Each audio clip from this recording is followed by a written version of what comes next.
नमस्कार, आप देख रहे हैं न्यूज़ 1 इंडिया। मैं हूं आपके साथ उन्नति भटनागर। सीधा लिए चलते हैं आपको चंपावत। सीएम पुष्कर सिंह धामी क्या कुछ कह रहे हैं, सुनवाते हैं। आज बड़ा संयोग है कि जहां मैं आज मां बाराई के प्रांगण में आप सबके साथ लेकर सम्मिलित हो रहा हूं, वहीं आज अंतर्राष्ट्रीय योग दिवस है और प्रातःकाल 4 बजे आज हम लोग योग में शामिल हो गए, कई योग में शामिल हो गए।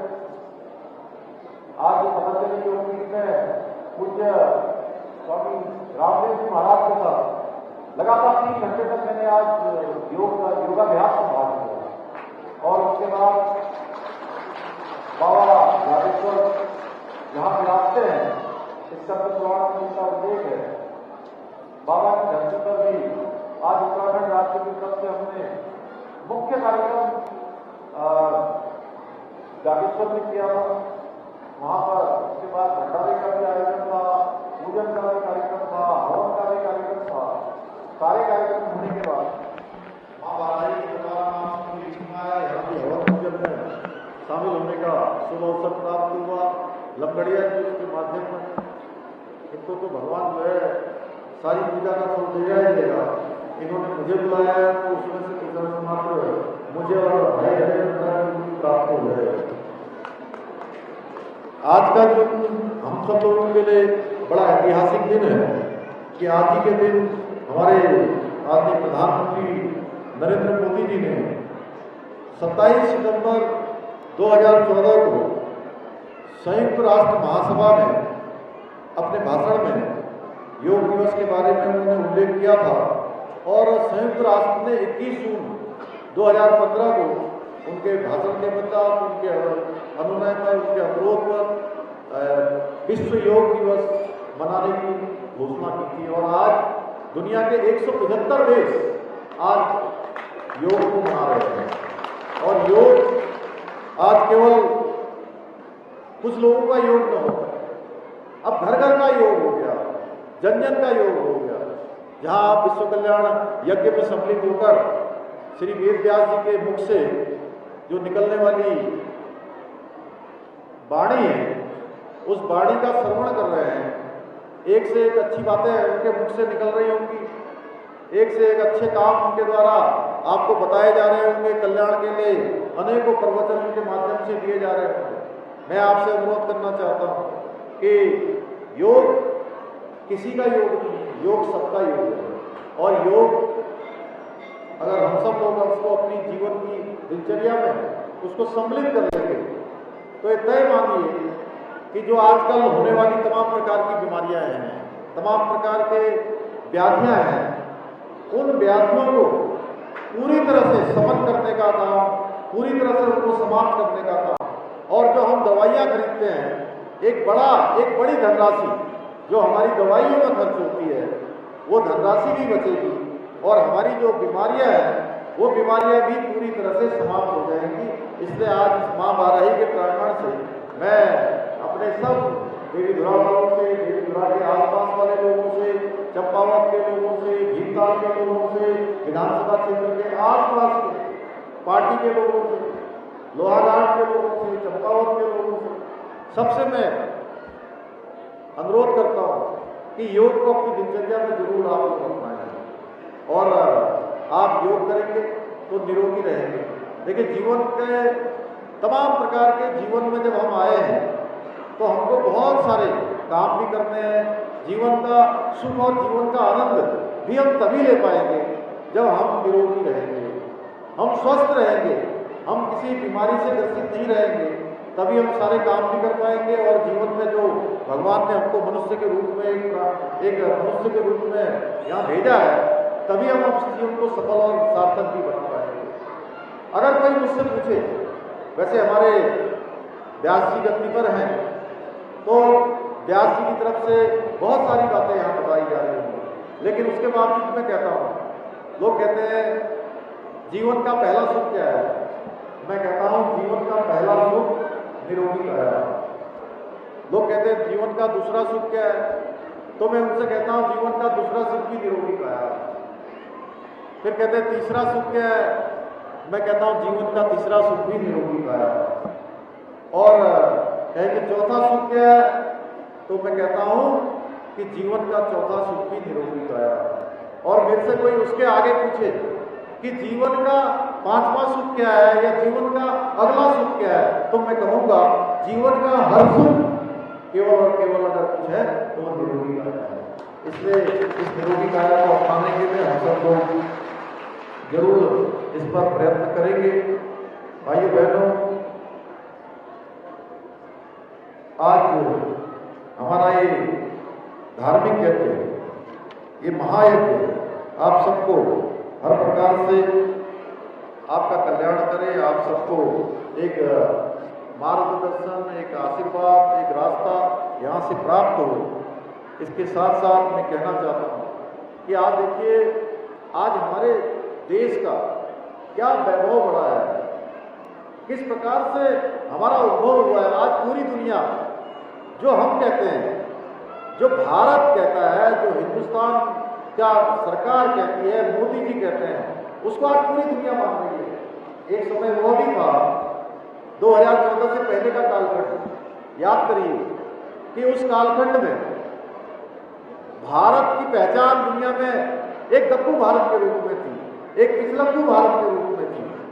ऐसा भारत जो अपने हितों की बात भी विश्व मंचों पर नहीं कर पाता। और आज का भारत, आज दुनिया भारत के रुख का इंतजार करती है। आप देखिए, रूस यूक्रेन का युद्ध हुआ, पूरे दुनिया के लोगों ने उसका प्रयास किया कि सब लोग वहां से बाहर निकल जाए, लेकिन युद्ध विराम नहीं हुआ। हमारे प्रधानमंत्री मोदी जी ने यूक्रेन के राष्ट्रपति से भी बात करी और रूस के राष्ट्रपति से भी बात करी। दोनों ही राष्ट्रपतियों ने हमारे प्रधानमंत्री जी की बात सुनकर 4 घंटे का युद्ध विराम किया, जिसमें हमारे सारे पढ़ने वाले बच्चे, मेडिकल के छात्र और इंस्टीट्यूशन में शिक्षा लेने वाले छात्र। तो विश्व कल्याण महायज्ञ में सीएम पुष्कर सिंह धामी को आप सुन रहे थे, जिस दौरान उन्होंने योग का भी जिक्र किया, सभी को उसको अपनाने के लिए भी कहा। अब खबरों के सिलसिले में बढ़ते हैं आगे, जहां वेंकटेश्वरा विश्वविद्यालय और करुणा योगा फाउंडेशन की ओर से नई दिल्ली के संयुक्त तत्वाधान में अंतर्राष्ट्रीय योग दिवस के मौके पर बड़े स्तर पर योग शिविर और सम्मान समारोह का आयोजन किया गया। इस दौरान वेंकटेश्वरा समूह के चेयरमैन डॉक्टर सुधीर गिरी ने कहा कि हिंदुस्तान विश्व का सबसे युवा देश है। आज फिर से योग और अध्यात्म के बल पर भारत दुनिया के सामने अलग पहचान बना रहा है।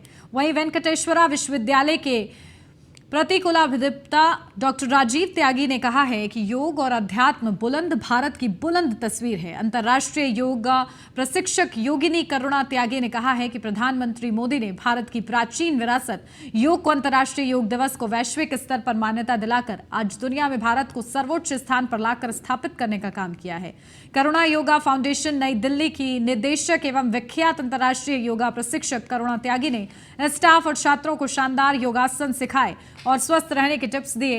तो 14 दिन चलने वाले इस योगा फॉर यूथ पखवाड़े के समापन सेरेमनी में आज अंतर्राष्ट्रीय योग दिवस पर विभिन्न योग प्रशिक्षकों और योगाचार्यों को शॉल भेंट कर स्मृति चिन्ह देकर सम्मानित किया गया। इस अवसर पर सीईओ अजय श्रीवास्तव, प्रभारी कुलपति डॉक्टर राकेश यादव, कुल सचिव doctor Piyush Pandey, doctor Rajesh Singh, medical और नर्सिंग के छात्रों और कर्मचारियों के साथ साथ कई शिक्षक भी मौजूद रहे।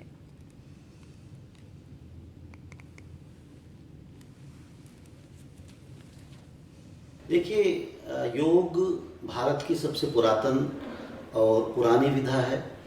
भारत ने ही पूरी दुनिया को योग सिखाया है। आज फिर से हम योग और आध्यात्म के बल पर भारत फिर से विश्व गुरु बनने की तरफ निकल पड़ा है। ऐसा नहीं है कि इसमें अचानक से कोई बाढ़ आई है, क्रांति है, लेकिन इसके पीछे जो प्रयास किए गए हैं, इसके लिए मैं आचार्य स्वामी रामदेव को भी इसका क्रेडिट दूंगा।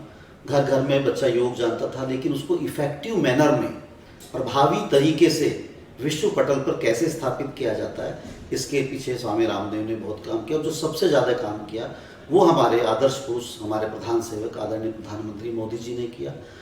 अंतर्राष्ट्रीय लेवल पर योग को उसकी खोई हुई पहचान दिलाने का जो शानदार काम मोदी जी ने किया, वो पूरे विश्व में उनको एक विश्व गुरु के रूप में स्थापित करता है। मैं पूरे विश्वविद्यालय परिवार का, स्पेशली मैं यहाँ के चेयरमैन डॉक्टर सुधीर गिरी और यहाँ के प्रो चांसलर डॉक्टर राजीव त्यागी का दिल की गहराइयों से आभार व्यक्त करती हूँ।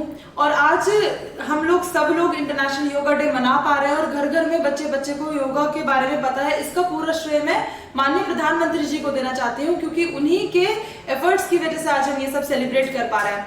और मेरा मानना यह है कि हम सभी को स्वस्थ रहने के लिए अपनी जीवन शैली में योगा को उतारना बहुत जरूरी है।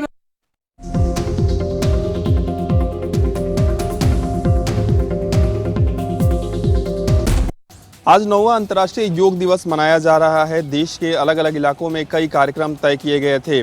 केंद्रीय मंत्री मनसुख मंडाविया दिल्ली के एम्स में उन्होंने योग किया। इस दौरान मनसुख मंडाविया के साथ उनके तमाम मंत्रालय के जो अधिकारी हैं वो भी मौजूद रहे। इसके साथ ही एम्स के डायरेक्टर और एम्स के तमाम जो डॉक्टर हैं उन्होंने भी आज योग किया।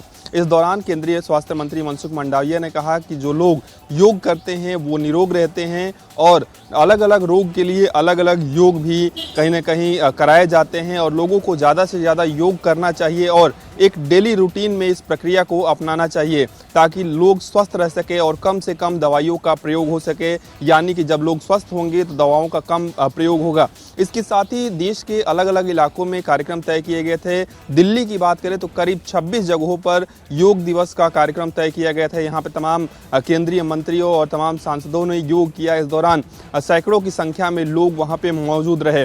भारत जिस तरीके से योग को बढ़ावा दे रहा है और कहीं ना कहीं दुनिया भर में योग को नई पहचान दी है। आज प्रधानमंत्री नरेंद्र मोदी भी अमेरिका में योग करते हुए नजर आएंगे और उसके लिए भी अमेरिका में तैयारी पूरी कर ली गई है। करीब 5 बजे का वक्त बताया जा रहा है जब प्रधानमंत्री नरेंद्र मोदी अमेरिका में योग करते हुए।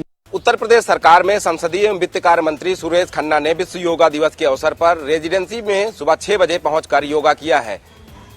सुरेश खन्ना के साथ साथ भारी संख्या में आम जनता ने भी योगा दिवस के अवसर पर रेजिडेंसी में योगा के जो आसन हैं उनको किया है। कहीं ना कहीं इस अवसर पर सुरेश खन्ना ने तमाम संदेश भी दिए हैं। उनका साफ तौर पे कहना है कि योग करने से त्वचा निरोगी रहती है, व्यक्ति निरोगी रहता है। ऐसे में सभी व्यक्तियों को, सभी जनों को योग अपनाने की जरूरत है। प्रधानमंत्री ने भी इस अवसर पर संबोधित किया है जनता को। साथ ही साथ उत्तर प्रदेश के मुख्यमंत्री योगी आदित्यनाथ की बात करें तो योगी आदित्यनाथ ने भी जनता को संबोधित करते हुए कहा है कि योग करने वाले हमेशा निरोगी रहते हैं। हरदोई में बड़ी धूमधाम से योग दिवस मनाया गया। आबकारी मंत्री नितिन अग्रवाल के साथ जिला अध्यक्ष सौरभ मिश्रा ने योग किया। हरदोई के पुलिस लाइन में मंत्री नितिन अग्रवाल के साथ डीएम मंगला प्रसाद सिंह, एसपी राजेश द्विवेदी सहित सैकड़ों लोगों ने योग किया। यही नहीं, हरदोई शहर से लेकर ग्रामीण अंचलों तक योग दिवस का कार्यक्रम मनाया गया। अंतर्राष्ट्रीय 9वां योग दिवस को लेकर लोग खुशी दिखाई दिए और योग करते दिखाई दिए। उत्तर प्रदेश सरकार में संसदीय एवं वित्त कार्य मंत्री सुरेश खन्ना ने विश्व योगा दिवस के अवसर पर रेजिडेंसी में सुबह 6 बजे पहुंचकर योगा किया है। सुरेश खन्ना के साथ साथ भारी संख्या में आम जनता ने भी योगा दिवस के अवसर पर रेजिडेंसी में योगा के जो आसन हैं उनको किया है। कहीं ना कहीं इस अवसर पर सुरेश खन्ना ने तमाम संदेश। आपको बता दें कि आगरा में भी बड़े धूमधाम से 9वां अंतर्राष्ट्रीय योग दिवस मनाया जा रहा है। इस समय हम शमशाबाद ब्लॉक परिसर में खड़े हैं जहां पर योग दिवस मनाया जा रहा है। यहाँ पर ब्लॉक प्रमुख प्रतिनिधि से लेकर जो तमाम जो ब्लॉक के कर्मचारी हैं वो यहाँ पर योग करते हुए दिखाई दे रहे हैं और लोगों को योग कर कर निरोगी काया रहने का एक संदेश भी दे रहे हैं और लोगों में योग दिवस को लेकर एक अच्छा खासा उत्साह देखने को मिल रहा है। साथ ही साथ जनपद आगरा की बात करें तो आगरा में पुलिस प्रशासन से लेकर गांव के हर एक व्यक्ति योग दिवस को बड़े ही धूमधाम से मना रहा है और पूरी जनता को योग कर निरोगी रहने की एक संदेश भी लोगों को दिया जा रहा है। जौनपुर में 9वें अंतर्राष्ट्रीय योग दिवस पर आज धूमधाम से सभी जगह पर जिले में योग दिवस मनाया गया। इसी तहत में सुधाकर सिंह डिग्री कॉलेज के प्रांगण में एमएलसी विद्यासागर सोनकर सहित तमाम अध्यापक छात्रों ने योग दिवस मनाया। वहीं विद्यासागर सोनकर का कहना है कि सभी लोग नित्य प्रतिदिन योग करें, जिससे योग करेंगे तो वो निरोग रहेंगे। इसको लेकर तमाम संदेश दिए कि योग बहुत ज़रूरी है। अगर आदमी को स्वच्छ और स्वस्थ रहना है तो योग का निरंतर उपयोग करें, जिससे सभी लोग निरोग हो सके। वहीं सभी लोगों को आज योग दिवस पर ढेर सारी शुभकामनाएं दी। जौनपुर जिले में लगभग सभी जगहों पर मंत्री से लेकर विधायक से लेकर सांसद सभी लोगों ने योग दिवस मनाया और सभी लोग को योग करने का निर्देश भी दिया और सभी लोग क्योंकि योग करेंगे तभी निरोग हो पाए। लोकसभा 2024 के चुनाव को देखते हुए बसपा सुप्रीमो मायावती ने एक बड़ी बैठक बुलाई। इस बड़ी बैठक में साफ तौर पे कड़े निर्देश जारी किए गए, जिसको लेकर के आने वाले समय में लोकसभा चुनाव की कैसे तैयारियां करनी है, यानी साफ है कि इस बैठक में अपने यूपी स्टेट प्रभारियों को बुलाया गया था, इसके साथ साथ जिला प्रभारियों को बुलाया गया था। साथ ही साथ में इसमें निर्देश जो जारी किए गए उस पर जनता के बीच में जा करके अपने व्यवहार को सकुशल बनाए। इसके साथ ही साथ में जो बेरोजगारी का मुद्दा हो या शिक्षा का मुद्दा हो या महंगाई का मुद्दा हो, इन मुद्दों को लेकर के समाज के सामने आए। यानी साफ है कि ऐसे कड़े निर्देश जारी करने के बाद बसपा सुप्रीमो ने साफ तौर पे इस बैठक को समाप्त किया है। ऐसे में साफ तौर पे ये भी माना जा रहा है कि आने वाले इस लोकसभा चुनाव को लेकर के बसपा ने अपनी तैयारियों को लेकर के कड़े निर्देश भी जारी कर दिए। उत्तर प्रदेश के 20,000 से ज्यादा स्कूलों की स्थिति 13,000 करोड़ रुपए से बदलेगी। कोशिश होगी कि उत्तर प्रदेश के स्कूलों को भी स्मार्ट किया जाए, जिसको लेकर उत्तर प्रदेश सरकार 20,000 से ज्यादा टैबलेट्स खरीदने जा रही है, जिनका उपयोग उत्तर प्रदेश के विद्यालयों के बच्चों की स्मार्ट शिक्षा के लिए होगा, जिसके लिए बच्चों के साथ ही गुरुजी को भी ट्रेंड किया जाएगा और कोशिश की जाएगी कि स्मार्ट क्लासेस के जरिए बच्चों को बेहतर नई टेक्नोलॉजीज की जानकारी दी जाए। साथ ही साथ उत्तर प्रदेश में 78 नए हाई स्कूल वहीं 19 नए इंटरमीडिएट के कॉलेज भी खुलेंगे।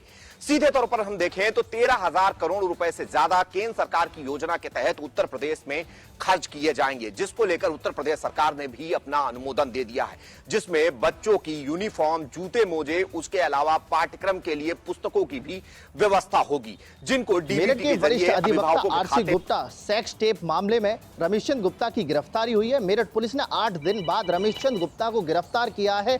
लगातार देखा जाए तो नाबालिग पीड़िता ने 164 के बयान में बड़ा खुलासा किया था। 2 भाजपा नेता और वरिष्ठ अधिवक्ता रमेश चंद गुप्ता पर यौन शोषण का आरोप लगाया था। 8 दिन से फरारी काट रहे रमेश चंद गुप्ता को थाना दौराला क्षेत्र से मेरठ पुलिस ने गिरफ्तार किया है। उसी के साथ साथ 2 भाजपा नेता अभी इस मामले में फरार चल रहे हैं। मेरठ पुलिस कहीं ना कहीं भाजपा नेताओं पर मेहरबान है। मेरठ के महानगर के महामंत्री अरविंद गुप्ता मारवाड़ी, वहीं दर्जा प्राप्त राज्य मंत्री संजीव गोयल सिक्का का भी नाम है, जिसको लेकर के पीड़िता को अनाथ आश्रम में रखा गया है। लगातार देखा जाए तो फरारी काट रहे रमेश चंद गुप्ता को कोर्ट में पेश किया गया है। वहीं रमेश चंद गुप्ता पर अब क्या कार्रवाई होगी देखना होगा। लगातार देखा जाए तो मेरठ पुलिस कार्रवाई का दौर जारी है। वहीं दोनों भाजपा नेताओं पर मेरठ पुलिस मेहरबान है। मेरठ के वरिष्ठ अधिवक्ता